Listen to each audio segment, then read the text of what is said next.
अस्सलाम वालेकुम गाइस। सुने एक सुहाबी का अपने बच्चे से मोहब्बत का वाकया।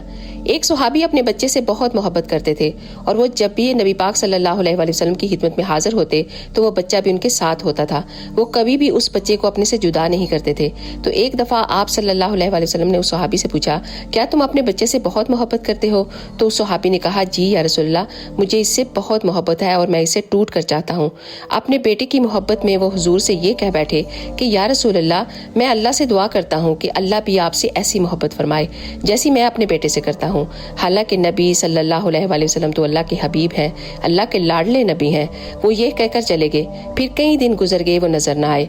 तो आप सल्लल्लाहु अलैहि वसल्लम ने तमाम सहाबा को पूछा कि वो आदमी नजर नहीं आया जो अपने बेटे के साथ आया करता था। ना उसको देखा और ना ही उसके बेटे को। पता करो कि कहाँ है वो। तो एक सुहाबी उठे और कहने लगे, या रसूलल्लाह, उसके बेटे की डेथ हो गई है और वो गमज़दा है। तो नबी पाक सल्लल्लाहु अलैहि वसल्लम ने सहाबा से फरमाया, उसे मेरे पास लेकर आओ। जब वो हुजूर के पास आए तो नहायत ही गमज़दा थे। तो हुजूर ने उस सहाबी से फरमाया, क्या तुम अपने बेटे के इस दुनिया पे चले जाने पर गमज़दा हो? तो सहाबी ने कहा, जी या रसूलल्लाह, मुझे सब्र नहीं आ रहा और मैं उसे भूल नहीं पा रहा। तो आप सल्लल्लाहु अलैहि वसल्लम, जो पूरी कायनात के लिए रहमतुल लिल आलमीन है, फरमाते हैं, क्या तू ये नहीं जानता कि कल महशर के दिन जब हशर बर्पा होगा और वो जन्नत के दरवाजे पर तेरे आने का मुंतजिर होगा, वो जन्नत के दरवाजे पर तेरा इंतजार कर रहा होगा।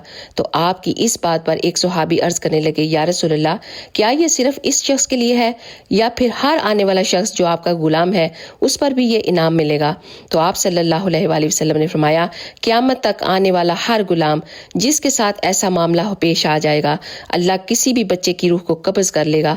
तो वो बंदा अगर सब्र करेगा और इस बात का इंतजार में रहेगा कि कल महशर के दिन जब वो जन्नत के दरवाजे पर हो और उसका बच्चा जन्नत के अंदर उसका इंतजार कर रहा हो। और फिर अल्लाह ताला कुरान में भी फरमाते हैं, सलाम हो उन लोगों पर जो गम पर सब्र करते हैं और खुशी पर अल्लाह का शुक्र अदा करते हैं। तो अगर आप पर भी गम और खुशी आए तो इसी तरह का मामला अपने साथ करें। जब गम आए तो उस पर सब्र किया करें।